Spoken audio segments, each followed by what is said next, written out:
Bonjour et bienvenue à un nouvel épisode de On Jase Business. Aujourd'hui, j'accueille Olivier Tétrault, qui est courtier immobilier chez Royal Lepage. Olivier se spécialise dans le résidentiel et dans le commercial, donc il peut faire les deux. On va en parler dans le podcast, évidemment. D'autres sujets qui ont été discutés, tout simplement. On a parlé de la prospection, donc un courtier débutant qui se lance dans sa première année, qui écouterait le podcast, qui écoute le podcast présentement, ça va être extrêmement valuable. Puis même à tout type de niveau, comme courtier immobilier, là, peu importe l'âge et l'année d'exploitation, on vient chercher des trucs concrets pour aller te chercher de la clientèle, OK? Donc, développer ton marché, créer un réseau, puis aussi entretenir sa communauté, d'entretenir ses relations clients. Quoi faire pour perdurer une relation puis une collaboration long terme à travers les années et que ça ne soit pas juste une transaction anodine une fois de temps en temps, puis on passe au prochain. Donc non, on parle de comment on fait pour entretenir puis travailler long terme avec son client, finalement. Et finalement, on ferme le podcast dans la troisième partie, plus au niveau familial. Donc là, on parle justement d'avoir un équilibre de vie pour un courtier, justement, comme Olivier, qui a 2 enfants, évidemment, qui est en couple. Ça vient avec la beauté de la chose, puis des enjeux aussi de temps. Fait que comment on fait pour se mettre des barèmes, surtout dans un domaine qui est très, très compétitif, très, très demandant en temps? Qu'est-ce qu'on fait pour se démarquer? Puis aussi avoir une belle vie familiale. Fait qu'on parle de ces 3 sujets-là, puis évidemment des mini-sujets que je vous donnerai pas le scoop tout de suite. Allez écouter le podcast, puis évidemment visionner nos autres épisodes. Merci beaucoup. Dans les dernières semaines, j'en écoutais des tiens pour essayer de m'imprégner un peu de ce que c'était. Puis c'est ça, c'est relax.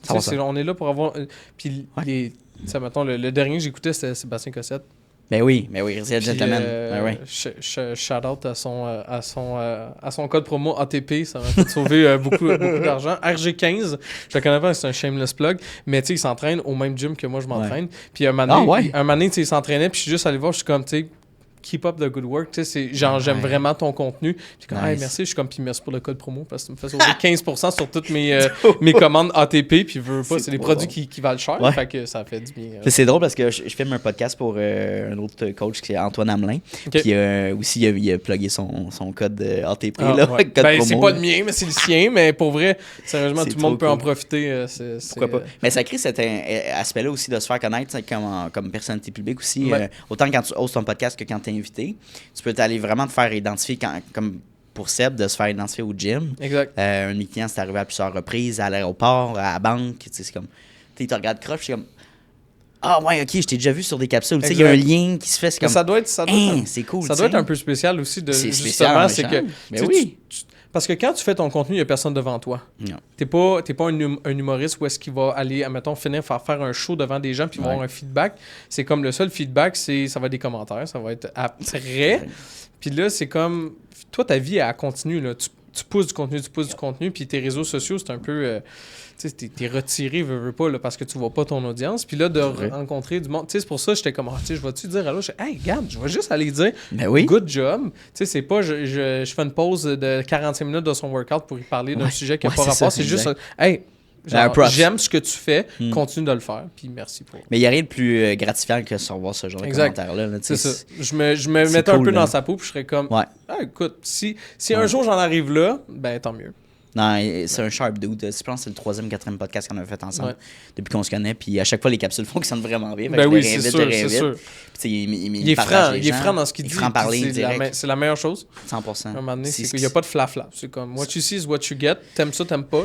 Ouais, j'aime ça travailler avec des gens comme ça. C'est comme tu sais à quoi t'attendre. Puis on passe pas dans la zone grise, on est garanti ça ou c'est ça. Je pense que c'est le même aussi être en business. Là. J'écoutais un autre de tes invités, justement, un gars en sécurité financière. Un gars, c'est Anthony. Non, pas Anthony Giroux, il est pas ça encore. C'est oh my god. C'est parce qu'on en a eu plein. Là. Ça fait 2 ans qu'il fait ça. Ça fait 2 ans qu'il fait ça. Ouais. Mais regarde, peu importe. Un gars. Il y a un nom de famille assez unique. C'est quoi ça? En tout cas, je pourrais pas te dire. Là. Mais tu sais, justement, lui, il disait, moi, je suis plus un généraliste, admettons, que Puis, tu sais, je trouve ça bien, mais on dirait que plus tu avances aussi avec les années, plus tu essaies de... Parce qu'au début, tu prends un peu ce qui vient. Ah, Zachary Poudrier. Exact, c'est ça. Ouais. Puis, tu sais, je connectais beaucoup avec sa façon de penser que moi, j'ai commencé. Ouais. Puis, je faisais l'exercice un peu de où est-ce que je suis rendu maintenant. Puis, c'est comme, j'essaie de, justement, Ouais. là, j'ai l'opportunité d'essayer de choisir avec les clients que je veux faire Oui. affaire. Puis, qu'est-ce qui m'allume, qu'est-ce que je veux faire. Parce qu'au début, c'est vrai, là, tu prends pas mal tout ce qui vient parce que... En immobilier, en courtage, oui. Mais en business en général aussi. Même, là, Tu ouais. sais, de dire, ben non, moi, je prends tel type Oui. de clientèle. Puis après ça, c'est de dire, oui, on peut prendre tout le monde, mais c'est d'avoir d'autres gens au sein de de ta sphère, au qui tu peux... Parce que tu n'auras pas un fit avec tout le monde, c'est certain. Exact. On dirait que c'est au début, c'est le... Tu sais, souvent, on parle du fake it till you make it. Ouais. Mais honnêtement, c'est un peu ça. Tu sais, oui, on veut choisir des clients qui partagent nos valeurs et tout ça.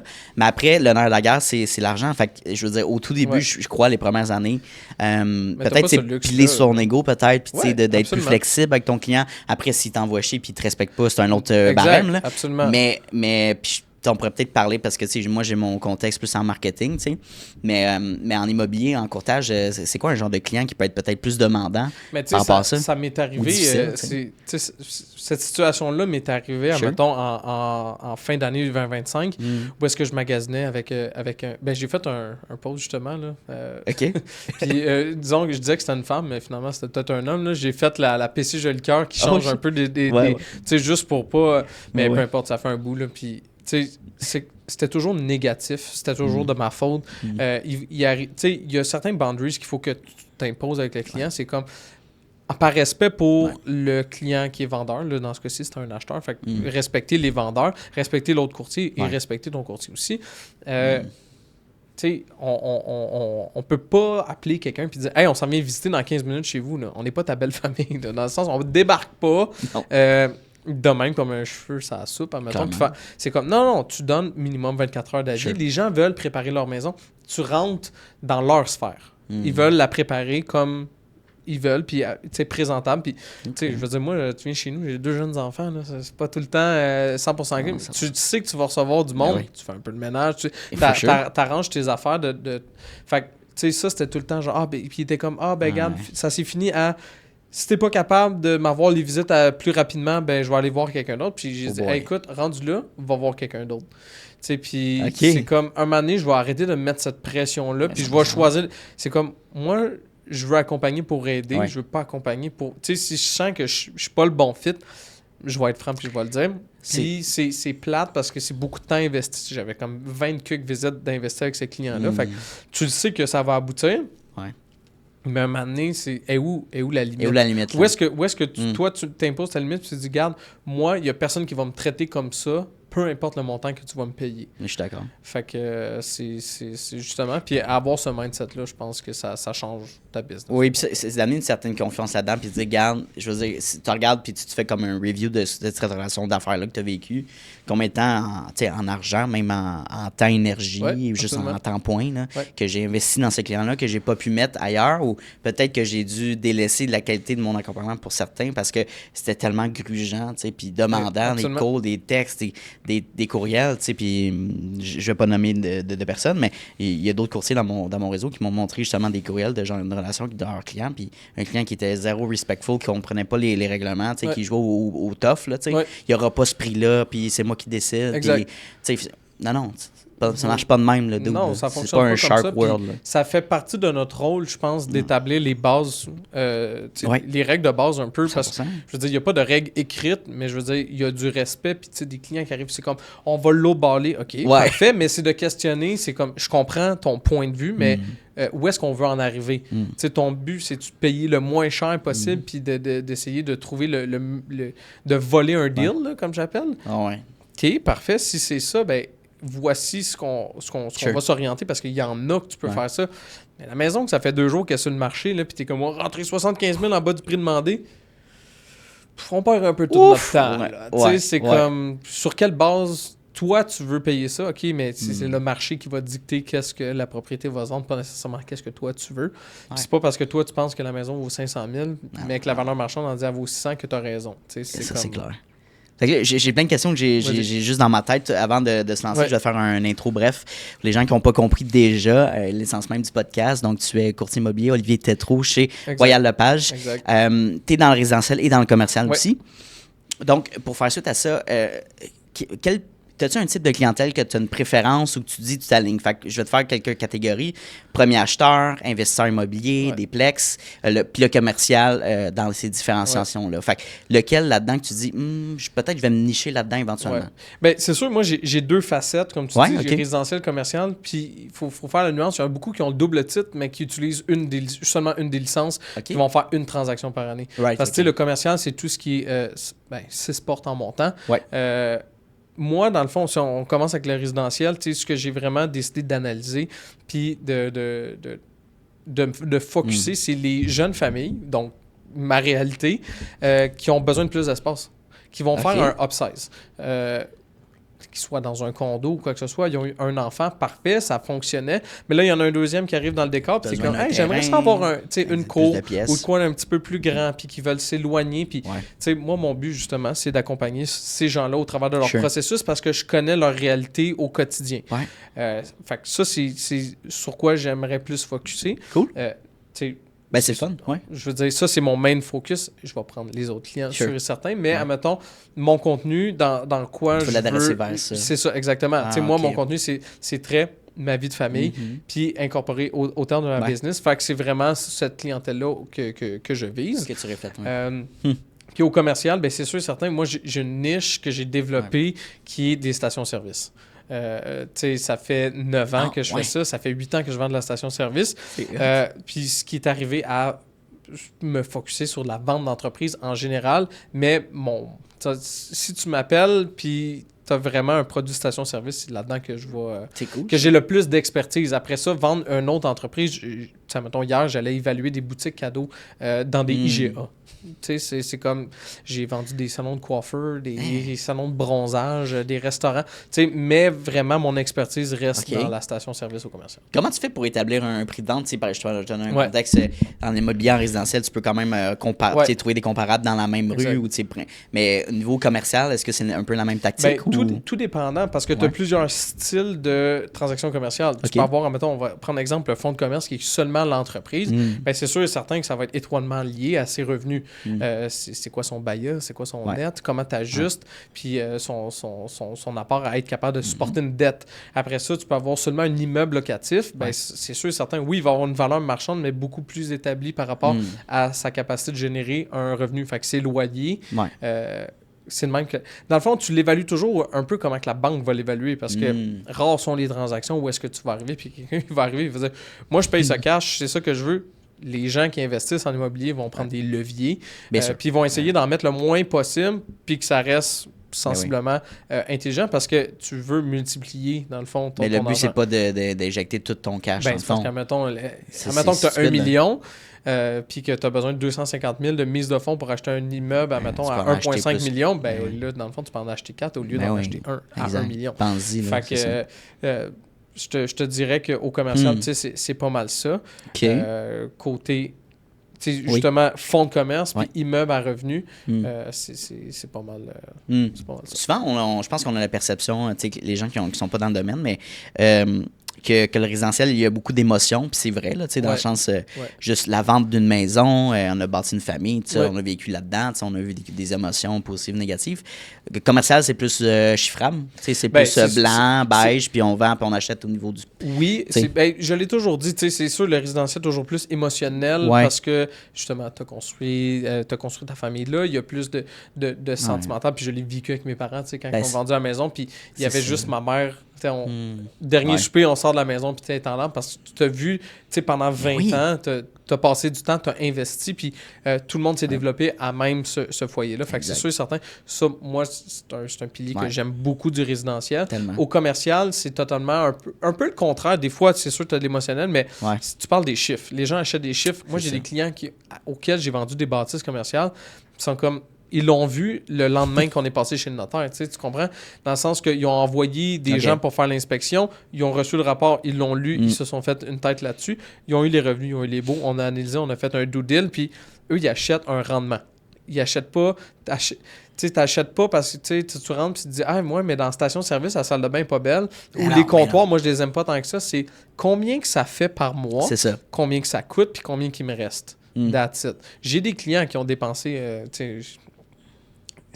j'ai un client qui avait dépensé 800$ sur un lustre dans sa station-service. Puis on était comme, mais ça sert à rien. Puis mais moi, quand je viens, je trouve ça beau. Parfait. Mais t'en retires pas. Tu vas pas le louer plus cher, tu comprends? Mais c'est ça. Mais il y a de l'émotionnel aussi au commercial. La semaine passée, je suis allé évaluer une business, puis ma recommandation finale, c'était un syndic de faillite. Ça arrive aussi. Fait qu'il y a des gens, justement, qui essayent, puis ça fonctionne pas. Oui, c'est beau quand tu réussis à les vendre, puis ça fonctionne. Mais une fois de temps en temps, tu vas aller voir des business, puis t'es là un peu comme le dernier recours. T'es-tu capable de faire de quoi, t'es pas capable? Puis moi, je suis juste là pour être honnête. Puis des fois, ça peut en froisser parce que les gens, justement, sont très attachés à leur business. Puis ils ont donné corps et âme, puis ça n'a pas fonctionné. Fait que c'est ça. C'est d'être capable de gérer ça, mais le côté de résidentiel aide au côté. Tu sais, les deux sont complémentaires. Mais tu sais, mais oui, puis je veux dire, c'est ça, c'est un bon exemple, ça, justement, le propriétaire d'entreprise qui s'est lancé, que l'immeuble commercial et tout ça, puis que ça n'a pas fonctionné malheureusement, mais qui a travaillé fort puis qui a mis la sueur de son front. C'est aussi émotionnel que de bâtir. Tu sais, je vois comme le projet familial, comme bâtir une entreprise aussi. Tu sais, il faut t'investir du temps, de l'amour, tu sais, de l'argent et tout ça. Comme une business, tu sais, puis des fois, ben, tu veux pas que ça arrive ça à ton affaire, mais une business, ça peut arriver que justement, le marché ou peut-être t'as peut-être pas été assez innovant. Tu sais, il y a tellement de choses qui peuvent passer pourquoi tu fais faillite, là, mais oui, tu sais, ça peut être aussi ou presque émotionnel. Là. Mais surtout dans la portion entreprise. Parce que, tu sais, mettons, si on dit pur commercial, immeuble, mettons, ou multirésidentiel, c'est quelqu'un qui a un 50 logements. Ben oui. Il y a bien moins d'émotions. Tu as une compagnie de gestion qui gère tes locataires, puis l'émotionnel, il est plus dans la personne qui paye le loyer que dans... Mais justement, l'entreprise en tant que telle, quand tu fais que de la vente d'entreprise, puis il y a beaucoup de gens qui sont... Pourquoi t'es courtier? Pourquoi un courtier immobilier m'appelle, admettons, puis pourquoi je suis référé, admettons, parce que moi, j'ai des gros clients, c'est des pétrolières, puis tu sais, quand il y a un client qui veut vendre, ben, ils vont me le référer. Donc, je suis comme, écoute, oui, j'ai le titre de courtier immobilier, mais ça me permet d'afficher sur Centris, ça me permet de vendre des maisons, mais techniquement, j'aurais pas besoin d'être courtier immobilier. Là. Je pourrais être un consultant, puis ça serait ça. Oui, absolument. OK, c'est pas aussi régi. C'est pas régi par aucune instance. À moins que tu décides de vendre des actions, admettons, là, tu serais régi par l'AMF parce que tu vendrais pas de l'immobilier. Mais du commercial, immeuble commercial. Immeuble commercial, tu n'es pas obligé d'avoir un permis. Mais pour afficher sur Centris, oui. Mais si OK, c'est intéressant. Mais si tu avais ta plateforme, admettons, puis je sais pas, j'étais les immeubles, Olivier Tétrault, consultant en immobilier commercial, je pourrais faire de la location, je pourrais faire de la vente commerciale, la vente d'entreprise, mais sous étant un consultant. OK, fait que tu peux avoir les deux permis automatiquement. Oui, mais tu peux pas faire... Ça serait mal vu d'avoir mon résidentiel, mais pas ma licence commerciale, mais faire du commercial. C'est comme parce que l'OACQ, à un moment donné, rentrait dans tes... Mais, admettons, quelqu'un qui n'a pas de permis de l'OACQ, là, qui est l'organisme d'autoréglementation du courtage immobilier, pourrait pas faire du résidentiel, admettons, affiché sur Centris. Exact. Mais tu pourrais faire de la vente par propriétaire, là, du proprio ou du UB, admettons, ça existe. Interesting, ouais. Comment tu vois ça?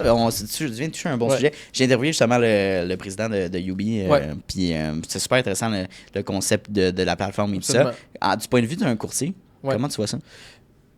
Moi, sérieusement, je trouve qu'il y a beaucoup de courtiers qui passent beaucoup trop de temps et d'énergie à en parler. Dans le sens que... mais c'est ça. Puis je suis comme, écoute, moi, j'ai toujours dit, je ne suis pas un service essentiel. OK?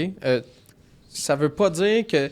Je veux dire, admettons, là, moi, je suis capable de faire un changement d'huile, mais je décide de pas le faire, puis je vais au garage pour le faire. Pourquoi? Parce que j'ai pas le temps. Ou nécessairement, je me dis, ouais, mais si je fais une gaffe, au moins, tu sais, je vais aller voir le professionnel qui fait ça chaque jour, puis comme on en parlait un peu, c'est comme, choisis tes combats, puis c'est... Je veux dire, si quelqu'un n'était pas capable de vendre par soi-même, les plateformes comme du Proprio puis UB n'existeraient pas. Puis je suis comme, écoute, moi, je vais me... Tu l'entends, le chit-chat, là, puis moi, j'aime mieux me concentrer sur les personnes qui ont besoin de mes services. Puis que les personnes qui n'en ont pas de besoin. Il y en a beaucoup qui vont faire de la sollicitation du proprio, puis c'est correct. Mais je suis comme, tu te concentres sur ceux qui ne veulent pas de courtier. Oui, il y en a beaucoup qui finissent par vendre par un courtier, fait que c'est correct. Mais moi, je me dis, tant qu'à dépenser de l'énergie sur les seules personnes qui ne veulent pas faire affaire avec toi, concentre-toi sur les gens d'essayer de trouver des gens qui veulent faire affaire avec toi. Fait que, tu sais, à un moment donné, je suis comme...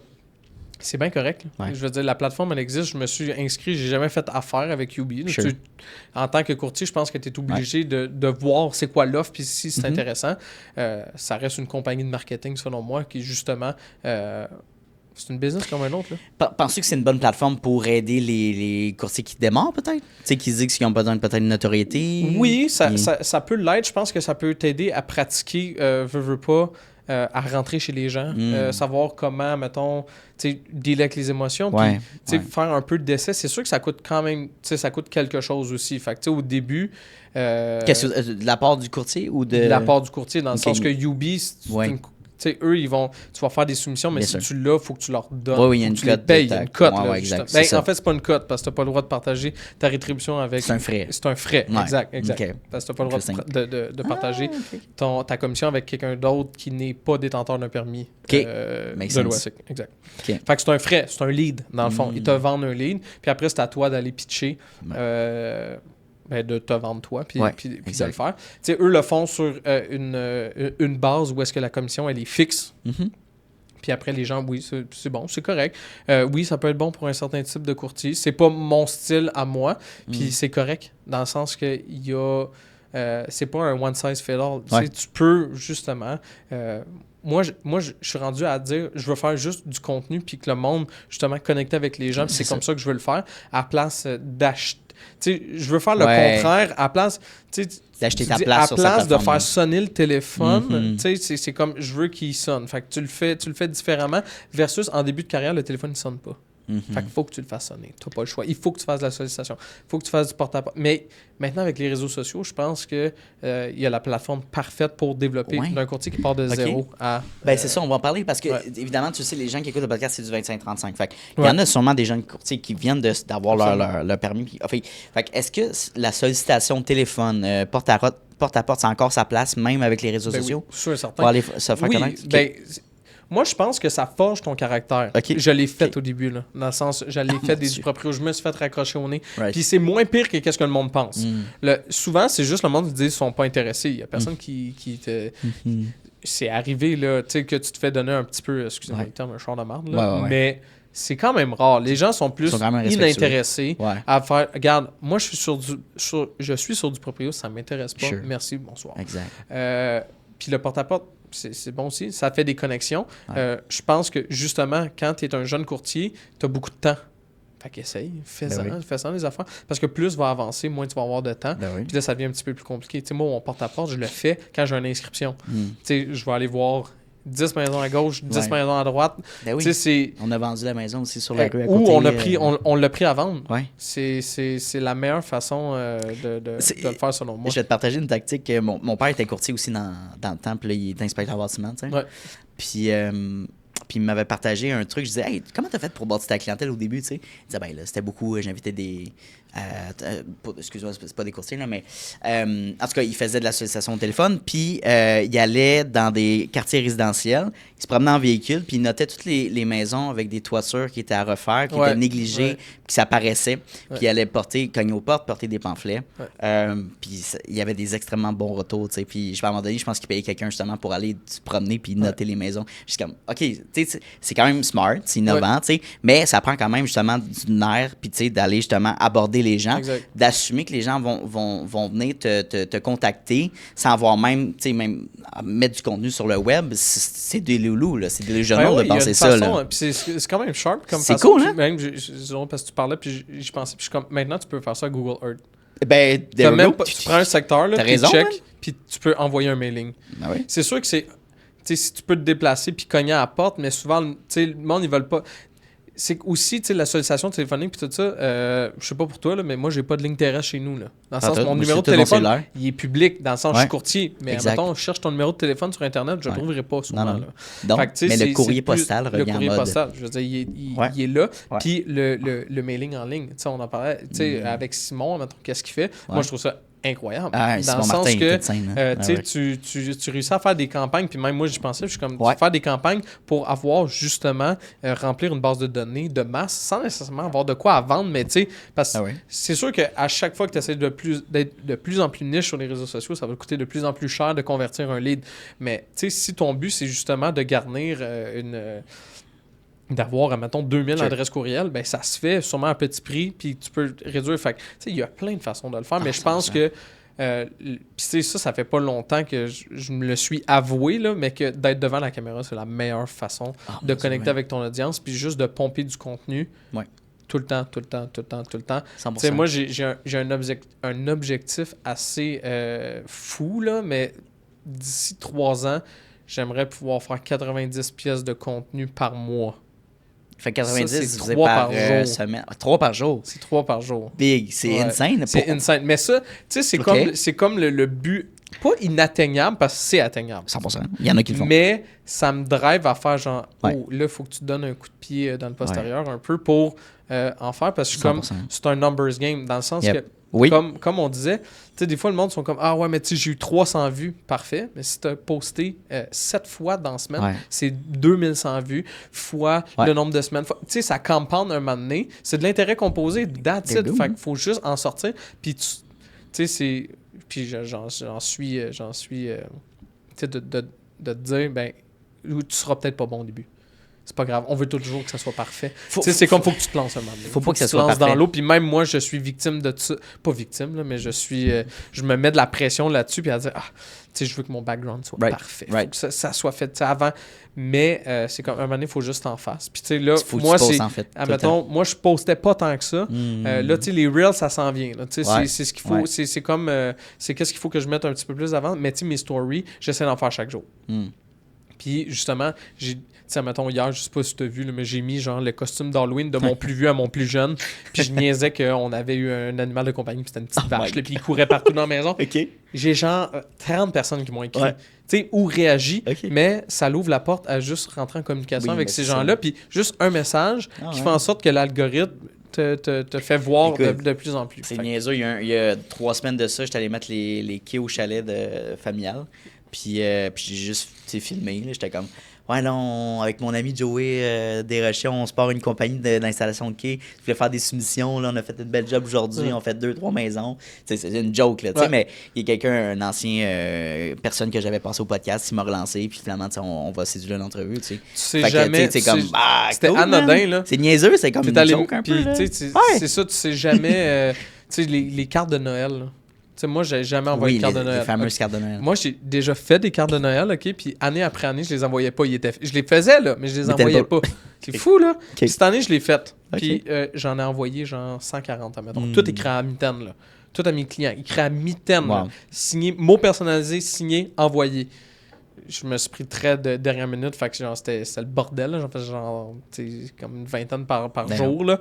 Mais j'ai une cliente qui m'a écrit, puis elle est comme... Hey, j'ai vu ta carte, puis ça m'a fait penser. Puis finalement, le projet se fera pas, mais je suis comme, elle a pensé à moi parce que j'ai pris, 1 minute à mettre à écrire la carte. Puis je l'ai posté. Fait que je suis comme, oh my, tu sais, on sous-estime les petites actions tellement. Là. On essaie tout le temps de faire un home run. Là. On veut tout le temps le Grand Slam. Là. Mais je suis comme... Juste les petites actions peuvent faire tellement. C'est tellement des idées créatives. Puis penser à soi. Tu sais, la question à se poser, je pense, c'est dans un marché aussi compétitif comme le courtage immobilier, qu'est-ce que tu dois faire pour te faire connaître, que différencie de pourquoi j'irais travailler avec Monsieur X ou Madame Y. Fait que, je donne une autre story que j'avais faite parce que ma mère est encore conseillère immobilière chez Remax. Puis avant que je me lance en affaires, je l'aidais pour. Je pense que je l'aidais, point. Là. Puis, à un moment donné, on allait porter pendant la saison de l'hiver, là, pendant Noël, des cadeaux directement à ses clients VIP qu'elle appelle. Des gros clients qui a référé à d'autres personnes. Fait qu'elle faisait un carnet cadeau des petites entreprises locales, là, des petits cupcakes, des affaires, des cadeaux comme ça, avec une carte. Puis on allait les porter chez eux directement. Quand ils en portent, s'ils n'étaient pas là, on le laissait sur le perron. T'sais. Mais, une dizaine de maisons, une quinzaine de maisons, puis on faisait ça une journée. Puis, mais juste là, elle avait évidemment des retours, des remerciements, puis c'est d'entretenir son réseau puis d'amener de la valeur, on dirait que c'est de le faire instinctivement. Il y en a, je pense, des gens qui peut-être qui ne voient pas l'intérêt de faire ça ou qui ne comprennent pas l'intérêt de faire ça. Puis c'est d'aller plus loin que de vouloir juste closer la vente. C'est vraiment de dire, regarde, j'apprécie l'intérêt que tu as envers moi, notre relation. J'aimerais qu'on continue à collaborer ensemble.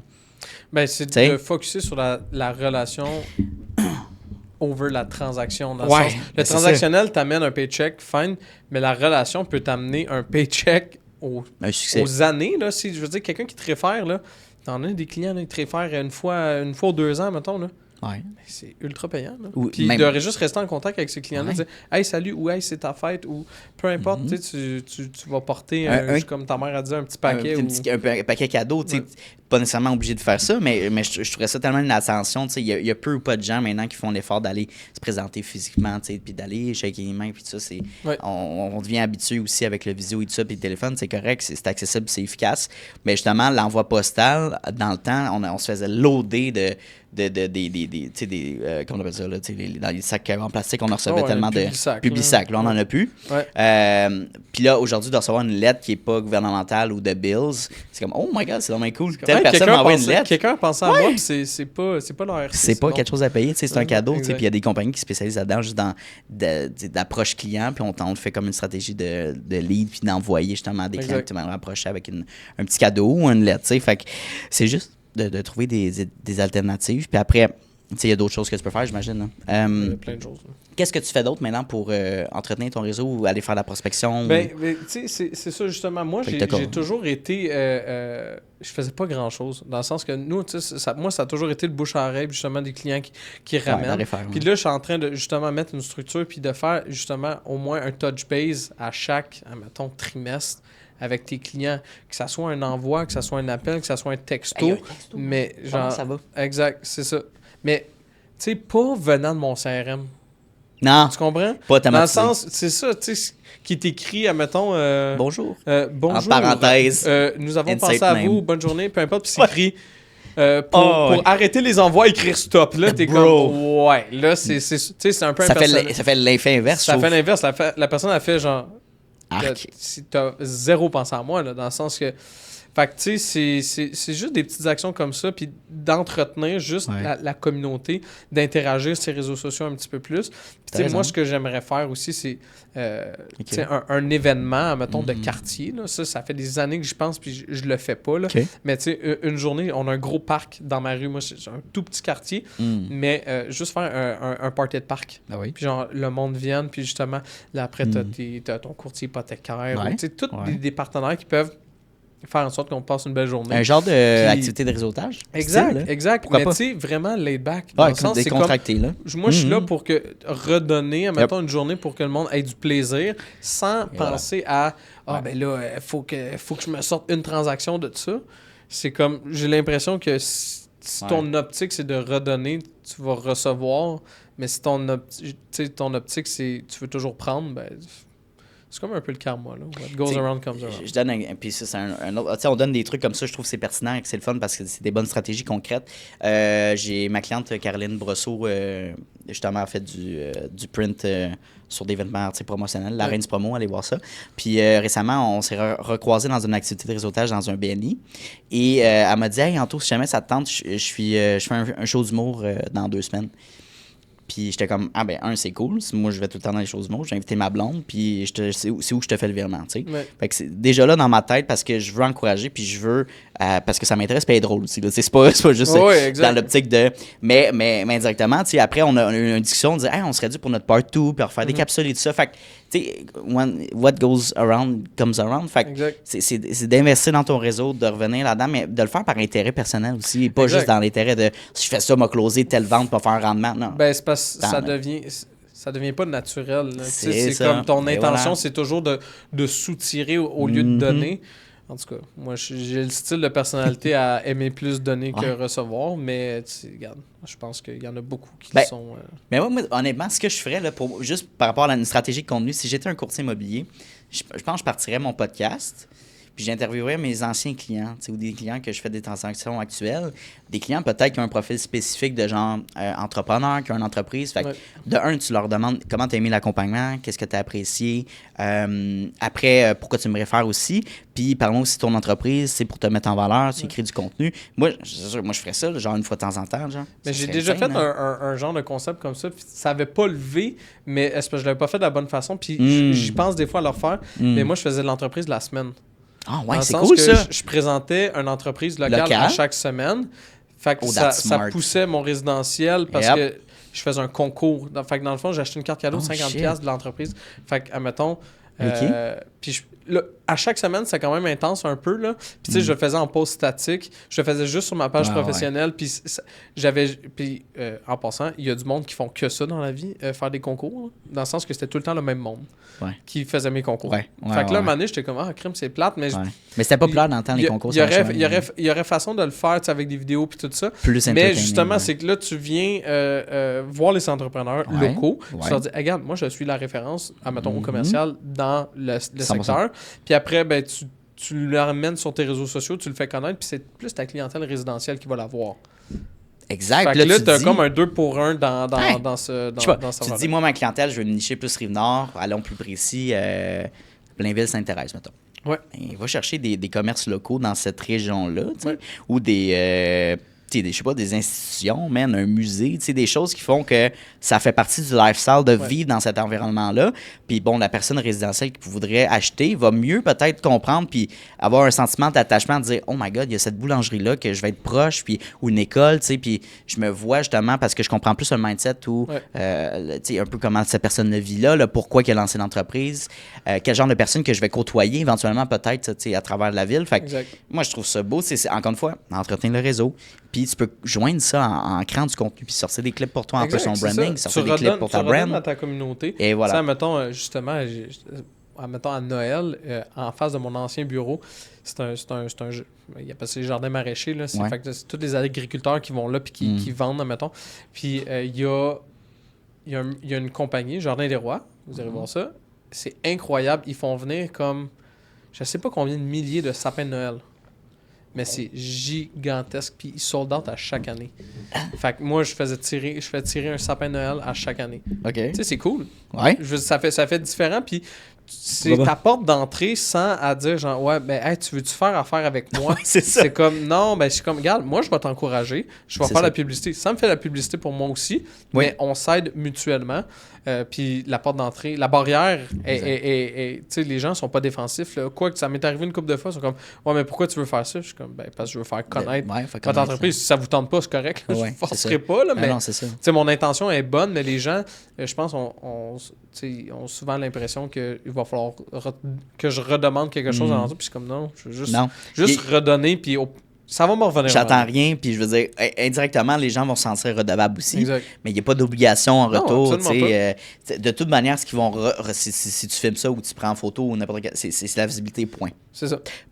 Point barre. Fait que, tu sais, tout le monde est gagnant là-dedans. Ouais. Un peu comme un podcast. C'est une discussion qui est le fun à créer. Fait que, tu sais, je pense que pour les gens qui écoutent le podcast, en fait, c'est des conseils qui s'adaptent bien pour tout entrepreneur qui se lance. Sois impliqué dans ton réseau, tu sais, puis. Prends le temps de jaser aux gens aussi. Exact, absolument. Pour venir en immobilier, est-ce que tu as toujours eu une passion peut-être pour la brique ou qu'est-ce qui t'a amené dans ce domaine-là? Souvent, on en parle au début du podcast, mais parle-moi un peu de ton background avant même de se lancer en immobilier. Qu'est-ce qui t'a donné le goût? Ben, tu sais, mon background, l'histoire est drôle quand même, là, mais moi, je suis allé à l'université en comptabilité parce que mon père était comptable. Comptabilité, puis là, t'es un courtier. Ouais, c'est ça. Mais ça m'aide quand même parce que, je veux dire, du côté commercial, l'analyse financière, indirectement, ben, j'ai plus appris en étant courtier sur la comptabilité que à Sherbrooke quand je suis allé parce que ça a été tellement court. Moi, j'étais là pour le party un peu. J'avais le goût d'avoir du fun, mais j'étais là en comptabilité parce que mon père a eu du succès en comptabilité. Puis j'étais comme, hey, c'est cool, il rencontre des clients, il close des deals, puis je sais pas quoi faire parce que je suis un jeune qui veut juste avoir du fun. Fait que je vais aller en comptabilité. L'erreur, c'est que j'étais allé à Sherbrooke.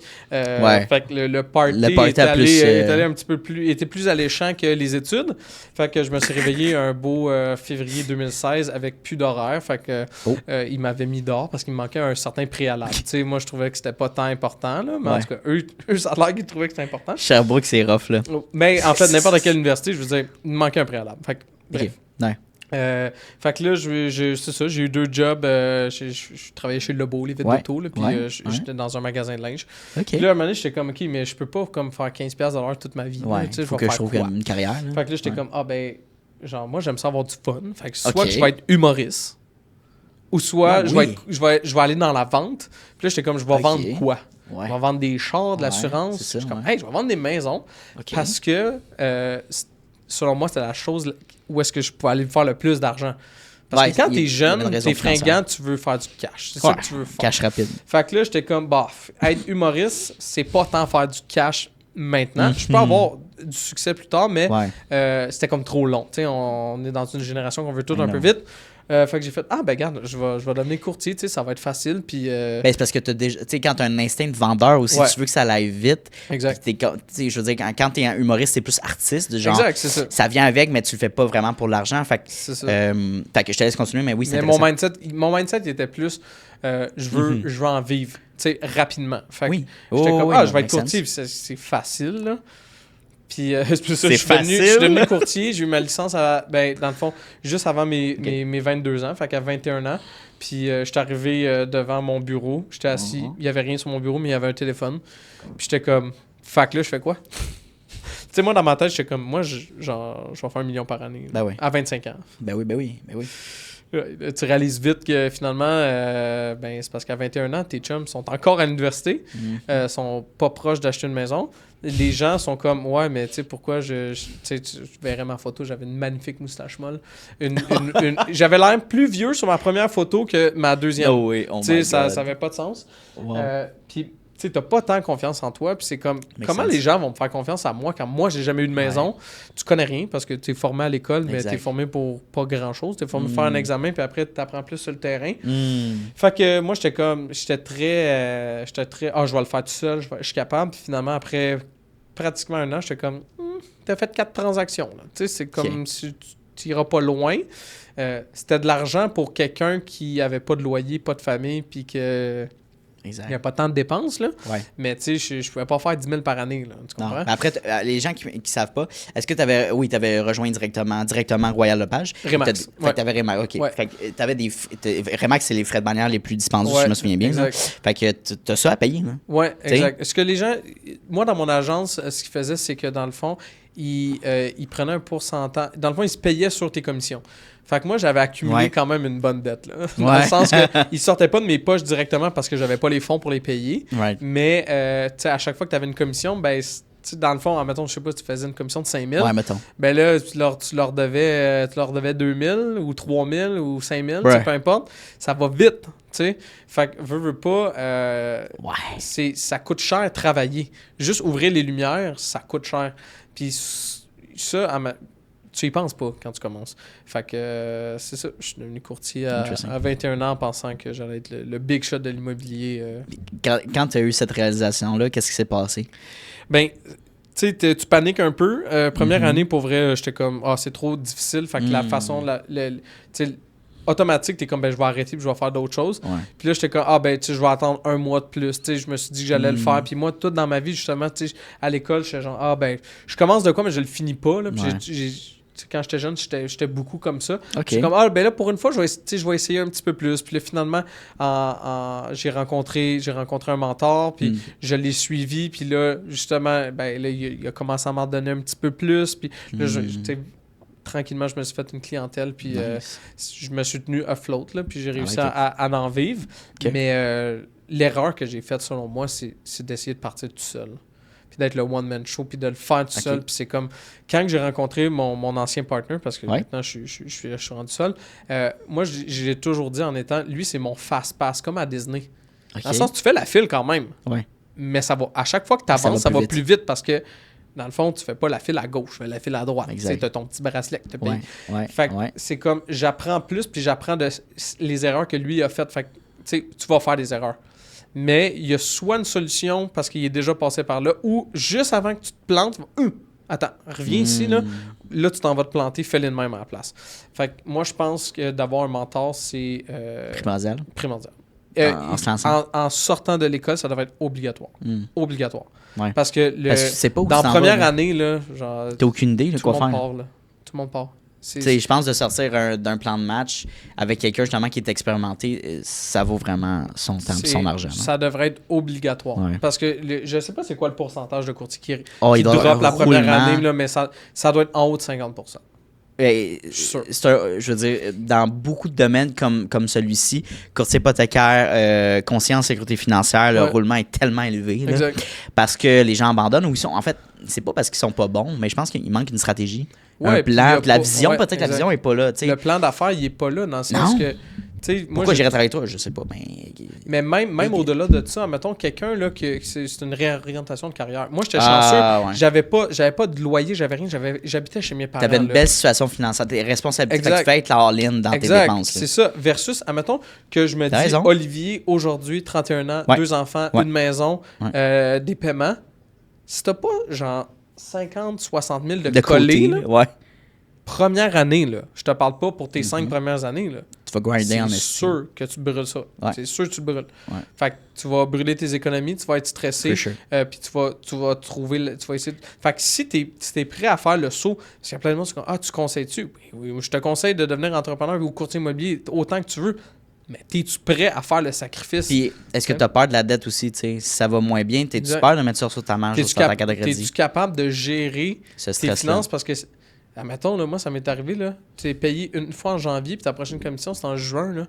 Big. Hey, les mois sont longs, là. Mais ton char, il passe. Toutes tes dépenses, ils passent. Là. Eux, ils n'arrêtent pas. Là. Fait que là, c'est comme, OK, mais comment j'étale, admettons, quand tu as une commission? Mais c'est comme de ne pas partir en peur, puis c'est comme... C'est ton fonds de roulement d'entreprise, c'est pas du fuck you money. Là, exact. T'as pas de contrat mensuel. C'est vraiment purement de la vente. Fait que t'as pas le choix de t'autodiscipliner. Exact. C'est au mois de janvier. Il y en a plein qui le sont pas. Là. Ben non. Juin, juillet, c'est les notaires. Parce que souvent, t'as fait janvier, février, mars. Admettons, le monde achète. Tu passes chez le notaire juin, juillet. Moi, j'appelle ça la saison de la Mercedes. J'arrivais au bureau, puis tu le voyais. Là. Ils ont eu un bon début d'année, mais c'est comme après ça, tu manges tes croûtes pendant l'été. T'arrêtes, je vais aller en vacances.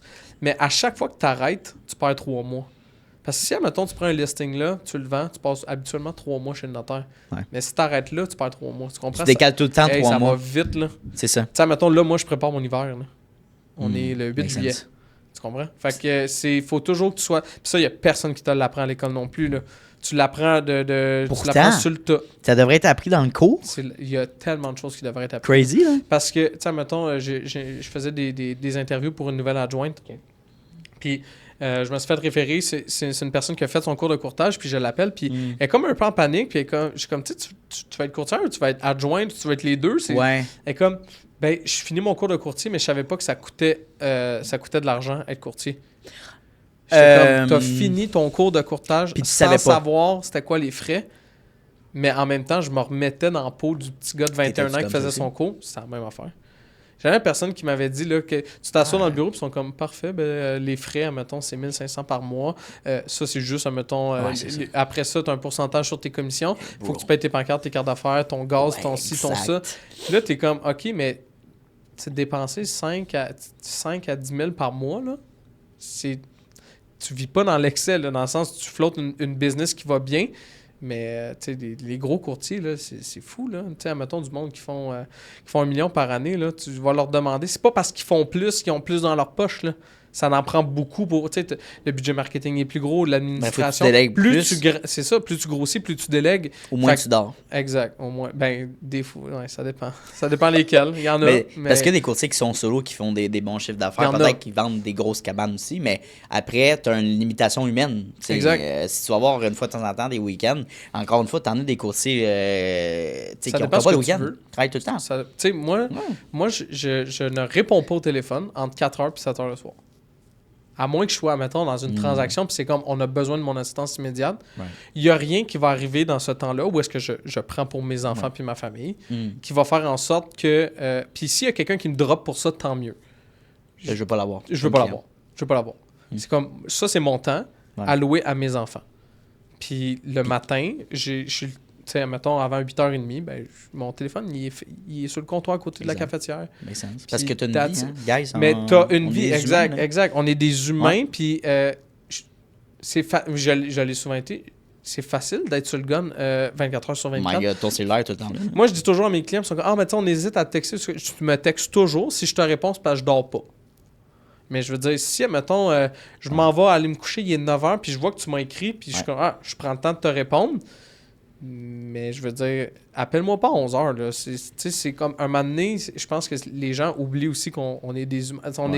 On est là pour gérer les situations, mais il y a un temps aussi pour les gérer. Exact. Parce qu'à 2 heures du matin, ce qui est déjà arrivé, là, des clients qui t'écrivent ou qui t'envoient tu vois les courriels le lendemain matin, puis c'est comme, qu'est-ce que tu faisais debout à 2h34? Ouais, c'est ça. Puis il me disait, hey, j'ai vu ça dans la déclaration du vent. C'est comme, on aurait pu faire ça le lendemain. Tu te mets du stress, c'est correct, je vais t'aider à le gérer. Mais tu sais, il y a un temps pour tout. Puis je pense que les courtiers immobiliers, puis tout hypothécaire. Ben, tu sais, hypothécaire, je veux dire, tu es dans le temps des banques aussi, là, fait que les heures. Mais, mettons, on va dire courtier immobilier parce que c'est ce que je connais le plus. C'est facile de travailler tout le temps, là. Puis soir, fin de semaine, puis tout ça. Fait que moi, c'est justement de me libérer ce temps-là, puis la structure que je veux mettre en place. Parce que ton patron, tu sais, dans le sens, si quelqu'un est salarié, mettons, ton patron va te le dire, tu sais, tu commences puis tu finis à telle heure. Fait que puis ça recommence le lundi. T'as pas de charge mentale après. Entrepreneur, travailleur autonome, puis surtout les courtiers, c'est vraiment un excellent exemple dans ce domaine-là parce que c'est extrêmement facile d'être tout le temps connecté puis de dire, hey, moi, je veux donner un meilleur service possible. Ouais. Mais après, d'être tout le temps disponible, tu sais, c'est. Après, les clients, est-ce qu'ils vont empiéter là-dessus, sur ta qualité de vie? Je pense que si t'en donnes trop, ils vont assumer aussi. Ils vont assumer que c'est ça. Ils vont assumer, puis eux, c'est ils vivent une émotion. Puis t'es là pour ton rôle principal, c'est d'accompagnement puis de gérer ces émotions-là. Fait que eux, des fois, c'est pas pour mal faire qu'ils le font. Ouais. Mais c'est comme là, ils vivent, puis là, ils savent que toi, t'es là pour unload, mettons. Fait qu'ils vont te contacter, puis tout ça. Mais tu sais, pour vrai, ça m'arrive de moins en moins. On dirait qu'avec le temps, tes clients apprennent à te connaître, sont un petit peu plus comme toi, puis... moi, je suis comme, justement, de 4 à 7, je suis pas disponible. Appelle-moi à 8, il n'y a pas de trouble. Là. Je peux encore travailler. C'est pas genre, hey, moi, je clock out à 5 heures, puis c'est fini. Là. Dans le sens, je comprends la réalité. Les gens, justement. Puis, c'est pour ça que je dis, moi, la clientèle que j'essaie de me rapprocher le plus, c'est ceux qui vivent la même réalité que moi. On a besoin de temps avec les enfants. On travaille toute la journée, c'est intense. Sure. On passe du temps avec les enfants, puis, tu sais, tu vas le voir, là. Tu arrives de la garderie, tu manges, tu joues un petit peu, tu laves les dents, dodo, puis let's go. T'es laves aussi, là. Faut pas oublier, t'es laves. Pas de temps en temps. C'est pas de temps en temps. Mais, tu sais, fait que c'est difficile, c'est très facile d'être dans ta tête puis de pas être présent. Puis moi, ma blonde, elle me dit tout le temps, tu sais, si t'es pour travailler, sois au bureau, mais quand t'es à la maison, sois à la maison. Tu sais, ta tête... Sois pas à moitié. Exact, c'est ça. Sinon, reste plus longtemps au bureau, quitte à arriver à la maison, puis... Fait que, tu sais, d'essayer de faire ce switch-là, c'est pas facile. Ça, c'est extrêmement difficile parce que de nos jours, on le sait, on est hyper connecté avec nos cellulaires. Si tu le turnes pas off ou tu n'as pas de notification, t'en montes, mais tu as tout le temps des distractions. Moi, ça me crée la plus grosse anxiété, un Apple Watch. Ah, moi, j'en porte pas justement. Moi, je le portais juste pour les mettons, au gym ou de quoi de même. Parce qu'un moment donné, j'avais des spasmes de notifications qui n'avaient rien. Je pensais que ma montre, elle vibrait, puis je checkais tout le temps. C'est comme si t'avais comme une vibration aléatoire. Ouais, mais c'était pas vrai. Non. Mon corps, genre, réagissait.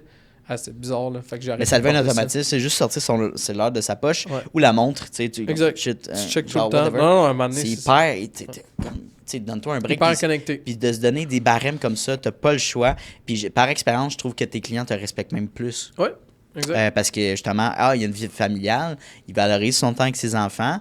Puis surtout, tu sais, quel genre de parent que tu veux donner. Tu sais, mettons, tu vas plus loin. Tu sais, c'est correct si tu veux pas d'enfant puis tu te dis, hey, moi, je suis super carriériste, je me concentre sur mon couple ou sur moi-même. C'est correct. Mais dans un scénario que tu as une famille, ta priorité, c'est tes enfants puis ta blonde, ton chum. Tu sais. Fait que quel genre de parent que tu veux être? Est-ce que tu veux être un parent à moitié là ou pas pantoute là ou tu sais, assez présent, tu sais, qui réussit bien aussi? C'est ça. Moi, je pense que c'est capable de le faire les deux. Moi, je pense que tu es capable de tout marier. Est-ce que, tu sais, le plus important, comme tu dis, les enfants, qu'est-ce que tu veux être comme modèle aussi. Mais, tu sais, il y a une chose que tu peux toujours refaire, puis c'est de l'argent. Mais le temps avec tes enfants, tu peux jamais le racheter. Tu pourras pas. Fait que c'est comme, vis-le en ce moment. Puis, tu sais, mon plus vieux, il va avoir 3 ans. Le plus jeune, il va avoir 1 an. Puis, tu sais, tout le monde te dit, ah, tu sais, profite-en, tu vas voir, ça vieillit vite. Puis, t'es comme, ouais, ok, c'est bon. Mais j'ai cligné des yeux, puis je suis rendu avec un mini-moi de 3 ans, là. Puis là, c'est comme... OK, puis j'en profite. Fait que j'imagine même pas les gens qui justement sont workaholic, puis c'est comme non, moi parce qu'on est dans notre prime, notre prime tu sais plus dans la quarantaine, mais peu importe, on est en train de bâtir de quoi d'intense. Je suis comme pour vrai, au détriment de faire plus d'argent maintenant, j'aime mieux être présent puis pas le regretter. Parce que quand je vais avoir plus d'argent à 40 ans, mettons, je vais m'ennuyer de ces moments-là. Puis là, ils vont être rendus ados, puis genre, je vais aller chercher à 2h du matin parce que... Ouais, ben c'est T'sais, quasiment... tu sais, il y a beaucoup de gens sont dans l'ego aussi de dire moi, ma vie est pas importante que mon enfant. Ou tu sais, comme... Puis après, il y a le contraire aussi, des gens peut-être qui mettent pas assez de temps. Mais tu sais, après, est-ce que tu veux des enfants qui ont vécu une situation familiale, tu sais, engageante, une bonne éducation, puis qu'eux-mêmes, quand ils vont être rendus à faire des enfants, la société va bénéficier de ça. Exact. T'sais, une bonne éducation à la maison, une bonne éducation à l'école. Il y a une qualité à ça, une présence aussi, parce que un parent qui n'est pas là, ben essentiellement, un enfant, je ne veux pas généraliser, mais un enfant va peut-être avoir des enjeux d'engagement avec son futur partenaire, mais avoir peur d'essayer parce qu'il se dit, moi, je ne veux pas me faire rejeter, je suis hyper autonome, c'est comme, ça crée tout le temps un effet comme ça. Fait que tu vas avoir une certaine stabilité puis une présence avec ton enfant, for sure, là. Ben, de base, tu sais, on se dit toujours qu'on va être meilleur que nos parents. Ouais. Tu sais, puis on se met... Tu sais, moi, il y a des choses que, mettons... Tu sais, j'ai vécu une très belle vie, mais je suis comme, tu sais, ça, moi, je le ferai pas comme ça, puis j'ai la possibilité de le faire avec mes enfants. Puis c'est, justement, en fait, je pense que c'est d'avoir des bonnes convictions avec tes enfants, mais de pas faire trop de compromis sur ta famille. Dans le sens de, tu sais, si tu dis que tu vas le faire, fais-le. Genre, mettons, mon téléphone fermé, il est pas fermé, là, mais j'y ai pas accès de 4 à 7, mettons. C'est comme, OK, des fois, je déroge. Tu sais, oui, parce que là, mettons, je suis dans une transaction, je sais que j'attends quelque chose, mais... Tu sais, 80% du temps, là, fais-les. Puis, ça, tu sais, sois présent. Puis les enfants sont contents. Tu sais, moi, oui. c'est ma plus grande fierté. Puis ça fait... Tu sais, j'étais tout petit, puis je savais que je voulais des enfants. Puis on dirait que là, ça se concrétise. Puis là, ils sont rendus dans un âge où est-ce que...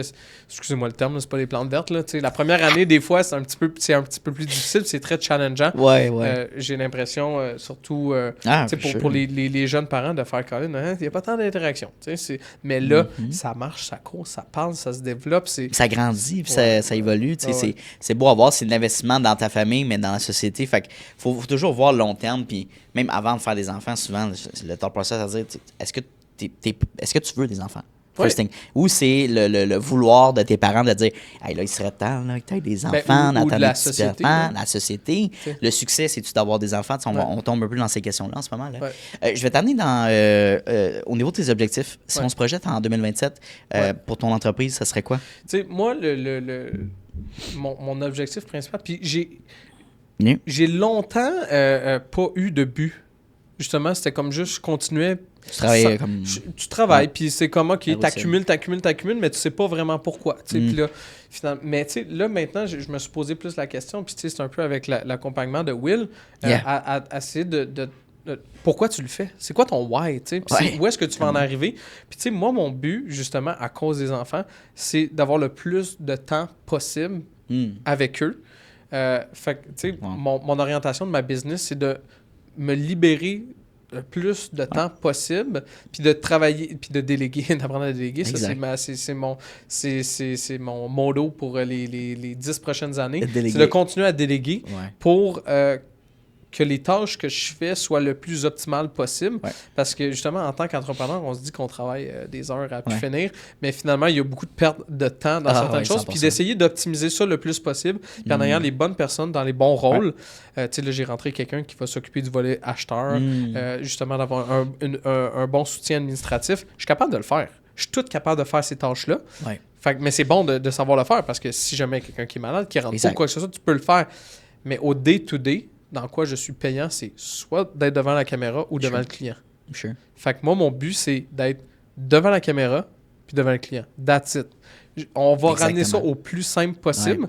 Je vais signer un contrat, je suis disponible au téléphone. Parfait. Mais toutes les étapes où est-ce que je ne suis pas, selon moi, le plus optimisé. Ta zone de génie. Exact. Je veux le déléguer. 100%. Fait que, mettons, si j'ai une séance photo, mettons, pour une maison, mais que je pourrais être en train de faire 4 reels. Faire les reels. Il faut que j'aille quelqu'un qui soit à la séance de photo. Qui va superviser puis tout ça. Parce que moi, je suis payant quand je suis en train de faire du contenu ou en rendez-vous client. Fait que mon but, c'est de ça. C'est de longue haleine quand même. Ça prend du temps puis ça coûte de l'argent aussi à investir. Mais pour une fois, on dirait que je sais où est-ce que je veux arriver. C'est sûr et certain, tu restes entrepreneur là, dans le sens que tu penses que tu t'en vas en ligne droite, finalement tu fais des zigzags. Clairement. Mais c'est excitant. T'sais, enfin, là, j'ai comme une idée, un peu plus clair de où est-ce que je vais en arriver. Puis c'est comme, OK, mais on construit l'avion un peu pendant... Là, le parachute, on le construit en se droppant dans la falaise. Mais l'avion aussi, en plein vol, il y a tellement de... On construit l'avion en plein vol, mais il faut que tu sois en vol. En tout cas, peu importe. Mais tu comprends ce que je veux dire? Ça fait... fait que c'est ça. C'est d'essayer d'avoir quelque chose de un petit peu plus organisé, optimisé. Make sense. On peut toujours s'améliorer puis optimiser, mais après... Tu sais, puis tantôt, on a parlé un petit peu de surautomatiser, de genre... Avec des courriels, des suivis automatiques, surtout dans nos domaines, quand c'est nous-mêmes qui se vendons, c'est le fun d'amener une petite coche, de dire oui, ça me prend un petit peu plus de temps d'envoyer des messages individuels ou des appels, mais my God, que ça vaut son lot. Il y a une nuance à faire, puis justement, c'est bon que tu en parles, parce que le suivi client personnalisé, selon moi, doit se faire plus manuellement. Donc, de ta personne. Mais tu sais, mettons, j'ai quelqu'un, puis là, ça, moi, je suis en train de le faire monter là, par un gars, je veux dire, lui, il est en intelligence artificielle. À même mon CRM, quand j'ai une demande, mettons, de visite qui rentre dans mon courriel, il y a tout ça est automatisé, puis il y a un AI, mettons, qui va pouvoir répondre aux questions. Puis si ça devient trop compliqué, ben parfait, ça s'en va dans une catégorie plus humaine où est-ce qu'il y a quelqu'un qui va appeler. Mais surautomatiser certaines tâches, c'est excellent, mais surautomatiser les tâches qui doivent être plus de connexion humaine, ça, selon moi. Fait que, tu sais, c'est comme, il y a le monde, c'est comme, le AI, c'est un outil, là. Selon moi, je peux pas remplacer ma business puis tous les intervenants dedans 100% par du AI. Je peux l'optimiser, par exemple. Bien sûr. Tu sais, tous mes processus peuvent prendre beaucoup moins de temps. Puis, plus les outils vont être performants d'automatisation d'AI, plus la valeur humaine puis le temps humain que tu vas mettre va augmenter aussi. Exact, absolument. C'est un juste milieu. C'est un multiplicateur de temps. Ouais. Exact. Tu vas juste en faire plus dans le même... On a 168 heures, OK, dans une semaine. Ouais. Mais le AI fait en sorte que lui aussi, il y a 168 heures.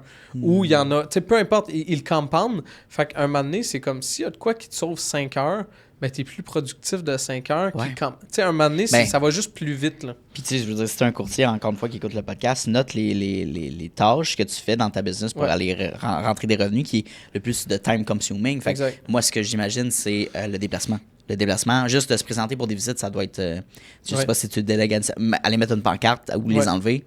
Mais il faut c'est tout du genre que tu... il y a certaines... Tu sais, mettons, justement, au début... Tu sais, moi, j'ai toujours été genre... Ah non, tu sais, moi, je fais tout. Je suis le one-man show. Je fais tous les clients. C'est comme, un moment donné, tu peux pas être présent pour tous tes clients s'il y a certaines... Fait que, tu sais, oui, justement, l'installation... Si la maison est à côté de chez nous, là, aussi... Moi, des fois, je fais ça, mettons, là. Tu sais, mettons... quand j'allais sur des rendez-vous photos, mais je l'avais la pancarte dans mon char, ta plante, là. Mais je veux dire, faire 1 heure de char pour aller planter une pancarte pour revenir, je l'ai faite maintes et maintes fois, ça fait plus de sens. Sure. Fait qu'il faut que tu aies une compagnie qui le fait. Puis oui, ça coûte de l'argent, mais ça libère du temps. Fait que si la tâche, ça te coûte 20$, mais que tu charges 80$ à l'heure, prends le 20$ puis investis-le. Ça va être payant long terme, sûr, certain. Penses-tu que les courtiers, pour finir là-dessus, penses-tu que les courtiers, même les entrepreneurs at large, on hésitent d'investir dans leur entreprise puis ils vont prioriser justement l'argent dans leur poche? Oui, c'est sûr, certain, parce que... Qu'est-ce qui cause ça de son quand tu struggles pendant une couple d'années, mettons, là, puis tu sais, je dis struggle, tu payes tes affaires, mais tu n'as jamais d'extra, mettons, là. Puis là, tu commences à en avoir... Instinctivement, tu veux te gâter. Là. Tu veux le beau char. J'ai travaillé fort pour ça. Là. Exact, j'ai travaillé fort pour ça. Le problème, c'est que là, à place de sacrifier le moment présent pour en profiter un petit peu plus long. Ça, c'est la philosophie que mon père m'a un peu de l'argent m'a inculqué. Là, c'est comme sacrifier le moment présent pour en profiter un peu plus tard. Mais tu sais, je le tweak par... Tu peux te gâter un peu, mais va pas dans l'excès. Puis réinvestir dans ta business, ça va toujours être... Tu te dis, OK, là, mettons, moi, mon 5 ans, c'est comme, je vis pas dans... Je n'ai jamais vécu dans l'excès, mais je vivrai pas dans l'excès. Je vais réinvestir ce que je fais, parce que là, mettons que les revenus sont dans... Bien sûr. C'est comme... C'est juste remis à plus tard, puis tu vas pouvoir en profiter, puis c'est... Moi, je pense que c'est une affaire de mindset. C'est justement, tu veux te gâter, oui, mais... réinvestis dans la business qui fait en sorte que tu vas pouvoir te gâter encore plus. Exactement. Prends-toi un pourcentage si tu veux, mais genre, tu peux pas recevoir une commission puis décider de dépenser 50% parce que c'est comme, mais l'autre 50% c'est aux impôts. Ouais. Tu sais, gâte-toi. Il y avait quelqu'un qui disait, là, à chaque fois que je fais un gros coup, je me gâte avec 10%. Qu'il met ce côté n'importe quoi, free for all. Je peux le brûler si je veux. Là. OK. Fait que, mais tu sais, c'est fort. ça, mettons, ça peut faire des petits montants, mais, Ouais, tu sais, mais au pire, tu ça l'accumules, puis s'accumule. tu fais une. Tu sais, c'est parce fais que le des monde, ils achats. veulent flober tout de suite, c'est tout le temps nord, ils Ouais. veulent partir en voyage, ils veulent faire. Tu sais, moi, Encore j'ai une pas fois, parti ouais. en voyage les. Quoi, les 6 premières années? Genre, mon premier voyage que j'ai fait, là, c'est. Je pense à. C'est ça faisait genre 5 ans, mettons. C'est un vrai voyage, là, Ouais. pas. Genre, quelque chose de même.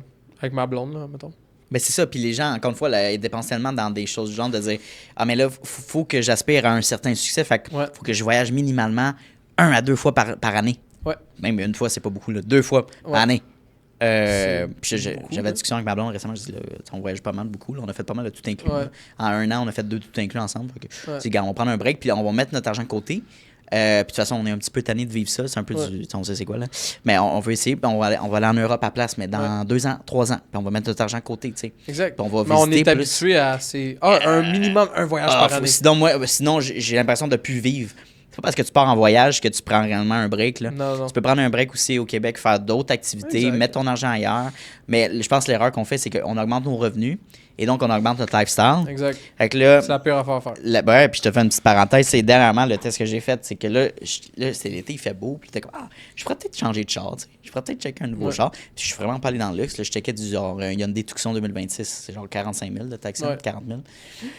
Puis là, je suis comme, OK, je le mets de côté. Au pire, ça sera dans mon mood board, là, mais dans mon vision Ouais. board. Mais puis j'ai attendu 2 semaines, puis honnêtement, j'ai plus le goût. Plus le goût. Fait que, tu sais, juste Tu de vas faire de A à Z, attendre. puis tu parques dans la rue. Pareil, il te coûte juste plus cher. J'ai déjà un char payé. Oui, Ouais. il est vieux. Oui, je fais des réparations. Il est déjà payé. Ouais. Fait que, pourquoi upgrader? C'est juste pour être plus confortable, un petit peu plus C'est pour l'ego, d'électronique, un peu, c'est de l'ego. Ouais. Mais là, on va mettre 600$ par mois, genre en Place-les. marketing, Ou ou dans place-les. l'accompagnement avec Will, Ouais, tu sais, ouais, exact, genre absolument. 800$. Fait comme, tu sais, c'est ça, c'est une question. Puis après, c'est juste de prendre peut-être une pause, réévaluer avant de faire une grosse décision financière comme ça. Je dis pas un resto, c'est correct, là, tu n'es pas obligé de penser 8 fois. Mais je suis d'accord avec ça, tu sais, pensons 2 fois avant de faire une grosse décision comme ça. Ouais. Surtout quand tu as une business. Là, c'est Puis comme, j'ai c'est critique, l'impression que dans le courtage, c'est un petit peu un fléau dans le sens que là. Les il y a chars. beaucoup de gens qui sont pas, mais pas juste les chars. Il y a beaucoup de gens qui, parce que ça prend pas tant d'études là. Tu sais, on s'entend, ça prend un secondaire 5 là. Sure. Après, tu fais ton cours. Tu fais ton cours. Tu sais, puis Ouais. si admettons tu réussis, tu peux faire des grosses commissions rapidement. Bien sûr. Ouais, ouais. Mais le monde, tu Flow. sais, c'est des entrepreneurs, mais tu penses pas à t'as des TPS TVQ. Genre, moi, le gouvernement, les clients me payent TPS TVQ, puis je suis comme, damn, tu sais, maintenant j'ai 15% je de vais plus. cacher une technique. Mais non, mais moi, non. tu sais, du début, tu sais, mon père, mettons, il m'avait coaché, là, puis c'est comme, ce 15%-là, tu l'autre, là. Tu sais, mais moi, j'ai un autre compte, je le mets là-dedans, puis Ouais, c'est comme, c'est je ça le qu'il faut regarde faire. jamais, là. C'est ça qu'il faut Jamais faire. il faut que tu y touches. Parce qu'il y a 2 choses qui sont sûres dans la vie, c'est la mort et les impôts. Exact. Fait que Revenu Canada, ils vont puis, toujours venir Revenu te Québec. chercher. C'est comme, joue pas avec l'argent qui t'appartient pas. Tu sais, il y a du monde qui se dit, ah ouais, mais moi, je vais le placer, puis je vais vais faire des attendre, intérêts je vais faire là-dessus. des intérêts. Ouais. OK, mais si ça plante, tu fais quoi? Ça plante le moins 10%. Genre, moi, je suis quand même safe dans la vie. Là. Il y a du Ouais. monde beaucoup plus fringant, puis c'est correct, c'est Exact. donné à eux. Mais c'est comme, moi, j'aime ça être calculé, puis être sûr que Exact. ce qui est pas à moi, j'y touche pas. Puis, regarde, Exactement. aux 3 mois, envoie le chèque. puis Aux c'est 3 mois, c'est une bonne stratégie pour les gens qui commencent de payer Faites leur jamais TPS ça. TVQ. Faites jamais ça aux années. Une fois par année, tu vas te faire ramasser mon chum. Faites jamais ça. Hey, pour Si sauver t'es pas quoi? à l'aise. Ouais. Mon comptable, ça me coûte 300$ aux 3 mois, là. Pour faire mes TPS Ah, TVQ. c'est ça, tu sais. Genre, tu vas faire une fois par année, Ah, non. il va te charger plus, ça va prendre plus de temps. Là, t'as pas cette facture-là, t'as pas ci. Là, Ben, c'est parce que t'as TPS TVQ puis t'as l'impôt qui rentre, là. Fait que, watch out, mon chemise. non, Ben non, non. c'est juste de comprendre ça, mais encore une fois, moi, quand je me suis lancé, je ne savais pas comment juste calculer mes TPS TVQ, comment les mettre de Ouais, côté, puis tout ça, exact. puis comment trouver un bon comptable, tu sais, c'est quoi les questions à se poser, puis là, après, il y a l'incorporation qui joue en, tu sais, de travail autonome à incorporation, qu'est-ce qui rentre là-dedans, tu sais, puis l'implication. Exact. Tu sais, il y a tellement de notions qu'à l'école, c'est très générique, puis beaucoup Et de inexistant, dans le sens, oh c'est- mon Dieu. C'est Inexistant. Fait que, tu sais, faut aller chercher des experts que c'est comme quand tu es dans le terrain, c'est là que tu comprends.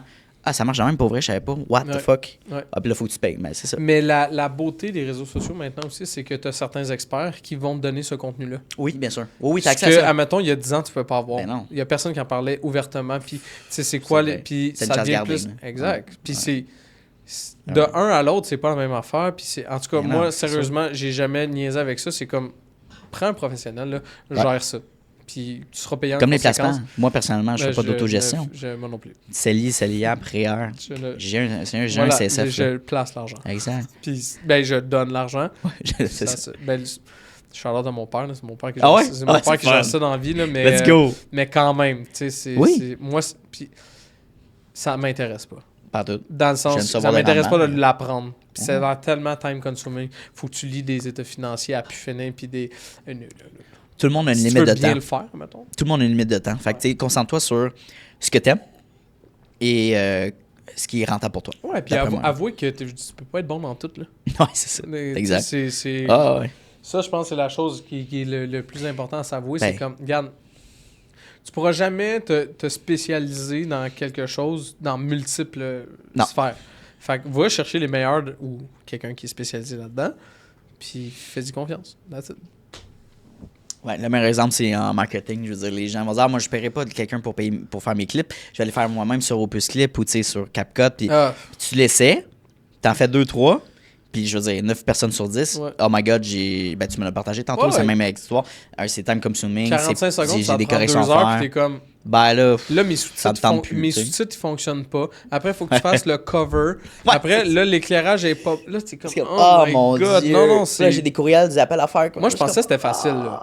Moi, dans ma tête, j'ai pris CapCut Pro, là. Ouais, puis ça se fait automatiquement. Puis je suis comme, puis là, je suis comme... Puis, tu sais, peut-être qu'un jour, il va y avoir un AI. Tu sais, il y en a plein, là. C'est sûr que ça va sortir. Qui advertisent, qui le font, puis tout ça, mais c'est comme... Mais c'est pas aussi bon que c'est advertise. Pour vrai, pour le francophone québécois, les sous-titres, c'est... Ben, Angelo, c'est vraiment tough, ça, là. C'est ultra tough. C'est très tough. Il y a tellement d'expressions, on parle vite. C'est pas tout le monde qui a la même tonalité. Des mots qu'on invente qui n'existent même pas.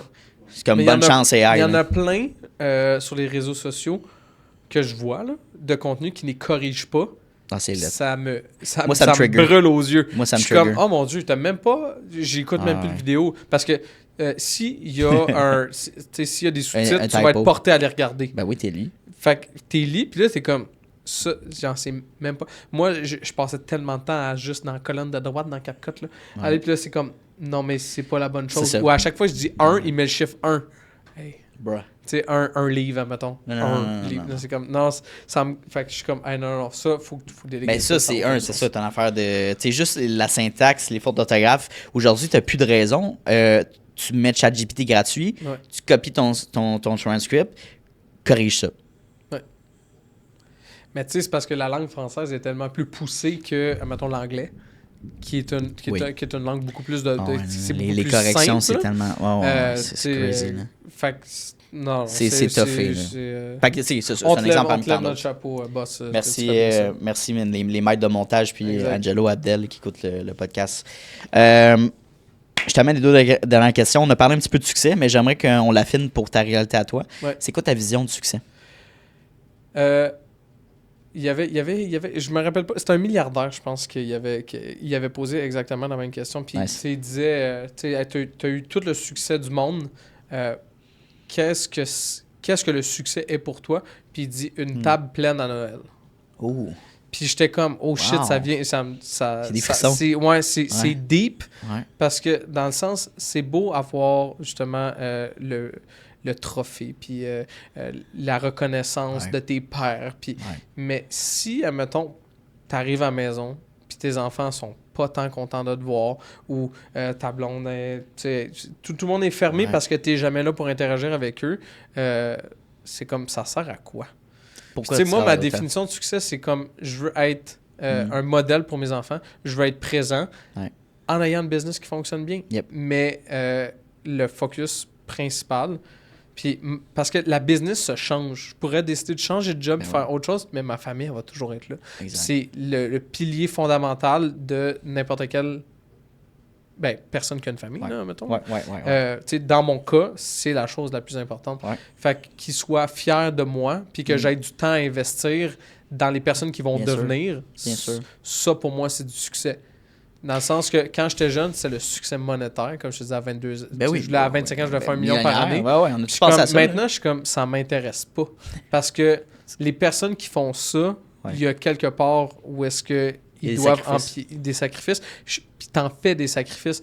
Mais il y a un certain sacrifice, surtout quand les enfants sont jeunes, que je ne suis pas prêt à faire au détriment d'avoir un zéro de plus dans mon compte de banque. Puis je partage exactement les mêmes valeurs. Moi, je ne vais pas jamais me dénaturer pour une entrée d'argent. Exact. Quand ça empiète sur, mettons, le temps que je peux investir dans mon couple, le temps que je peux investir dans ma famille, et éventuellement quand on va avoir des enfants. Tu sais, parce que pour moi, j'ai un why beaucoup plus fort sur cette qualité-là, puis ce milieu familial-là, de dire, tu sais, les soupers, c'est important, les activités, c'est important, familial, tu sais, le temps qu'on passe ensemble, de qualité. Tu sais, fait que, oui, c'est important de se poser en question, de voir c'est quoi nos valeurs par rapport à ça.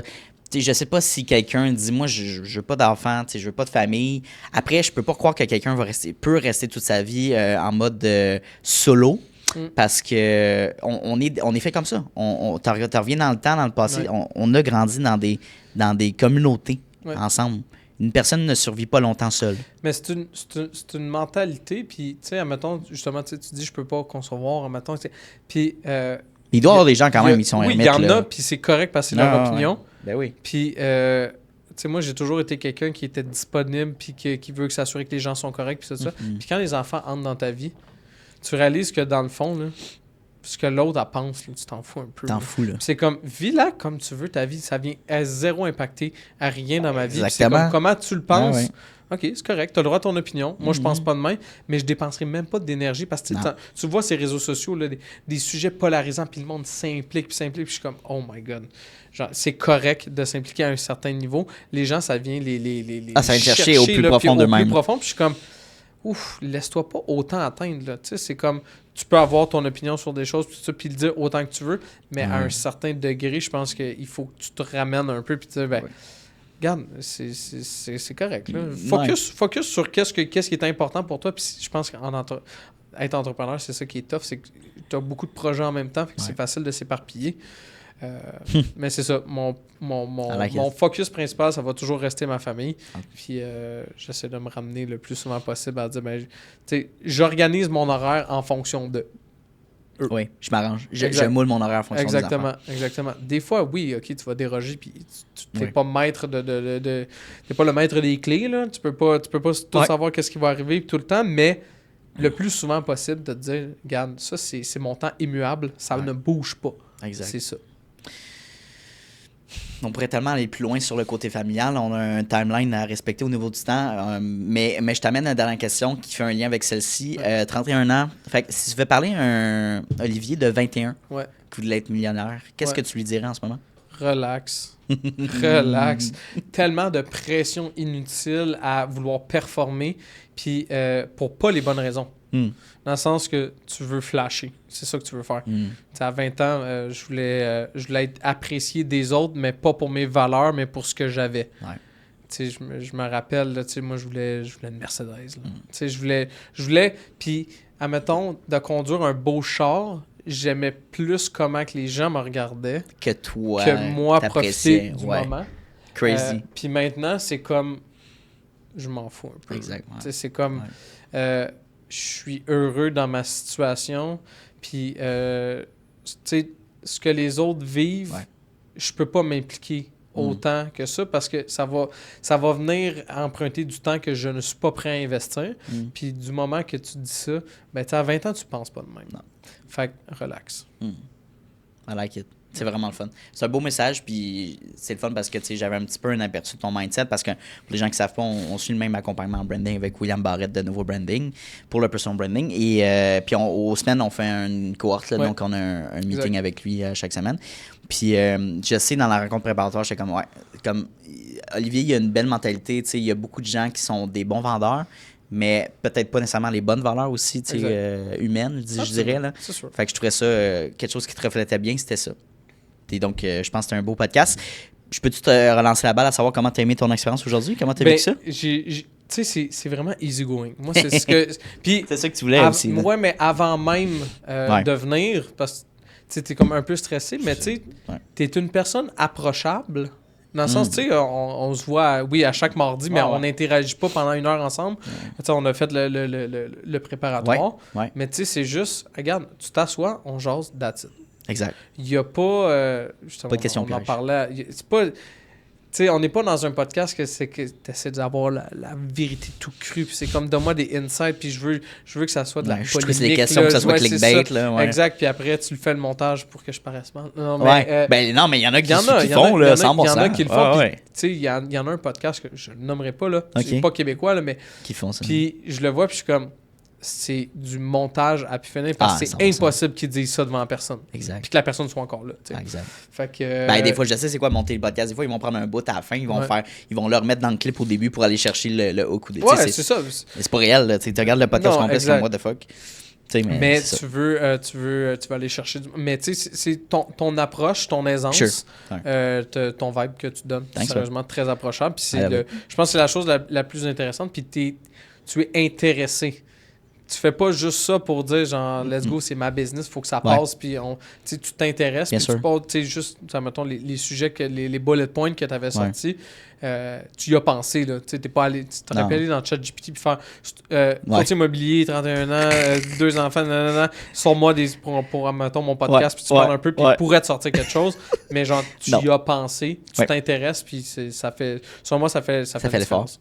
Ça fait une différence, puis comme moi, ça a toujours été ma mentalité, toujours donner plus de valeur aux gens, mais par intérêt et non par objectif de closer quelque chose. Puis évidemment, moi, je suis très ouvert pour le podcast. Les gens qui ne connaissent pas ou les gens qui connaissent, on a une offre de service à travers le podcast. Exact. Il y a des frais pour participer au podcast, pour produire le contenu parce qu'il y a une valeur à ça. J'approche pas les gens en pensant en vouloir vendre la formule. J'approche la personne parce qu'elle m'intéresse puis je veux l'inviter au podcast et je sais qu'il y a une valeur. Sinon, j'approcherais tous les courtiers immobiliers au Québec. Là. Exact. Puis je suis pas là-dedans là, parce que je sélectionne les personnes que je veux passer, qui fit bien avec l'énergie du podcast. Après, si toi, tu n'es pas ouvert à faire l'offre, c'est pas grave. Des fois, c'est une question de timing, c'est une question d'argent, de cash flow, I get it. Mais c'est d'être ouvert à ça. Il n'y avait pas de pression à faire genre, il faut que tu prennes mon offre de service. Oui. C'est comme, viens sur mon podcast, by the way, j'offre ça. C'est ça. Tu le veux-tu? Exact. Puis moi, je veux dire, je trouve ça... Je veux dire, tu sais, pour moi, c'est du contenu de plus en plus que j'ai pas besoin de monter, by the way, parce qu'il va être monté, il est clippé, il est prêt à envoyer. Puis en plus, je veux dire, tu as accès à toute ta communauté qui te regarde aussi. Tu as le pouvoir de la communauté. Le podcast, c'est multiplicateur. Dans le sens que, oui, je peux faire mon contenu toute seule à la maison, mais j'ai une audience qui va être un peu ferme, mettons. Tu sais, ça va rester... Oui, tu peux déroger, mais devenir, là, tu sais... Il y a plus de gens qui regardent là, puis après ça, ils peuvent faire des partages, puis c'est le même à un moment donné. Écoute, tu peux même aller plus loin. Là, je veux dire, le contenu qu'on fait, je t'avais déjà dit dans notre rencontre préparatoire, mais si tu veux clipper d'autres moments, puis faire des photos de la citation, tu sais, contenu. Fait que juste ça au niveau contenu. Mais après, 365 épisodes, c'est 365 invités individuels, des gens que tu pourrais collaborer, faire affaire avec, que tu disais, hey, j'ai passé au podcast 150 taux, j'ai aimé ton épisode, je l'ai écouté en entièreté, j'ai aimé tel moment, ça te tenterait-tu qu'on se prenne 5 minutes pour qu'on jase, voir si on peut travailler ensemble? Oui, absolument. Hey, c'est cool, ça. C'est l'aspect. C'est comme un club de réseautage, mais modernisé en mode visuel. Moi, je fais souvent ça comme comparaison. Mais oui, c'est un pouvoir quand même. Puis c'est d'avoir du fun, honnêtement, dans ce qu'on fait. Là. Puis c'est vraiment ça. Ça fait différent dans le sens que, tu sais, mettons, tu fais des reels, on parlait devant la caméra. Là, tu viens interagir avec quelqu'un, mais c'est pas une interview. Non. Versus, j'en ai fait aussi de ça. Tu sais, mettons, c'est une compagnie qui vient, puis elle pose des questions. Puis, tu sais, c'était quand même easy going, mais c'est pas le même. Parce qu'il n'y a pas de back and forth tant que ça. Dans le sens que tu challenges pas ce que je dis ou tu t'en rajoutes pas. Ou moi, je peux pas en rajouter. Tu sais, c'est comme, c'est un one-way street. C'est comme, lui pose une question, parfait, puis oui, il y a peut-être une petite relance, mais c'est pas... Puis après ça, c'est clippé, c'est envoyé. Mais c'est correct, parce que je pense qu'il faut que tu fasses plusieurs types mais il y a des podcasts qui sont bien comme ça, c'est ça, puis qui sont hyper scriptés. Là, je me souviens plus c'est qui américain qui faisait ça, mais lui, il était très préparé aux questions très précises, très scientifiques. J'adore. Après, il faut se connaître comme personne. Moi, c'est une personnalité beaucoup plus jaune, émotionnelle, puis dans le rouge un petit peu. Je suis vraiment pas chiffré bleu et tout ça. Fait que j'essaie de sélectionner des gens qui fit un peu avec cette personnalité-là, mais... Après, c'est ça, c'est le fun aussi, c'est un beau projet. Fait que c'est pour ça que je dis à chacun des invités, ou presque, là, qui ont un bon verbatim, qui s'expriment bien, mais c'est gagnant d'ouvrir, je sais pas de partir un podcast, mais d'un show, une chaîne YouTube, de créer du contenu, puis d'avoir des discussions honnêtes avec les gens, parce que c'est une bonne stratégie marketing, mais Absolument. parce que tu amènes la valeur aux gens. Tu prends du temps avec celle-là. Fait que c'est ça. Je t'amène la dernière question. Où est-ce qu'on peut te contacter, Olivier, pour faire travailler, collaborer ensemble? Vous pouvez me contacter partout. n'importe où, 514-553-5507, info@commercialoliviertetro.com. C'est bon, ça. DM, Instagram, Facebook, peu importe. Envoie-moi un signal de fumée, moi, finir par te Cogner à la trouver porte. quelque part. Viens cogner à la porte au C'est bureau. bon, ça. Mon bureau physique est à Saint-Jean-sur-Richelieu. J'habite à Nice. Saint-Jean-sur-Richelieu. Ouais. Mais, ça, mettons, pour du résidentiel, Ouais. principalement Rive-Sud, mais là, je suis rendu avec quelqu'un. Fait que, Ok, cool. on peut aller un petit peu plus loin. Commercial, j'en fais partout au Québec. Nice. Partout au Ok. Québec. Je suis allé jusqu'à Natashquan Ouais, pour une station-service. Fait que J'adore si ça. vous savez pas c'est où Natashquan, tapez ça Va sur voir Google. sur Là. Google. Ouais. Dans le fond, c'est en ligne droite au nord. Là. Puis quand tu penses que c'est arrivé, tu continues. Puis à un moment donné, où est-ce que la route à l'arrête, c'est là. Tu fermes tes yeux. Tu fermes tes yeux puis t'arrêtes. Puis c'est la plus belle place, selon moi, la plus sereine au Québec. Ah, OK. Il y a pas de pollution visuelle. C'est calme. Tu vois toutes les calme. étoiles le soir. Ah, c'est insane. C'est Nice. insane. Allez Tu peux visiter. juste pas y aller genre en février parce qu'il y a comme ils ferment De la la route neige. pendant 2 semaines. Ouais, c'est Il ça. y a trop de neige. En tout cas, Crazy. ça, c'est le Québec. Je propose toujours vous inviter un part 2 dans un an. Ouais. Ça nous donne du temps justement de juste parler des nouveautés, what's new, Absolument. what's next. Ouais. Alors, revenez sur des points peut-être qu'on a abordés aussi dans le podcast. Fait Ouais. que t'es toujours le bienvenu en studio. Merci Parfait. encore pour ton temps aujourd'hui, man. Ça va me faire C'est plaisir. insane. Incroyable.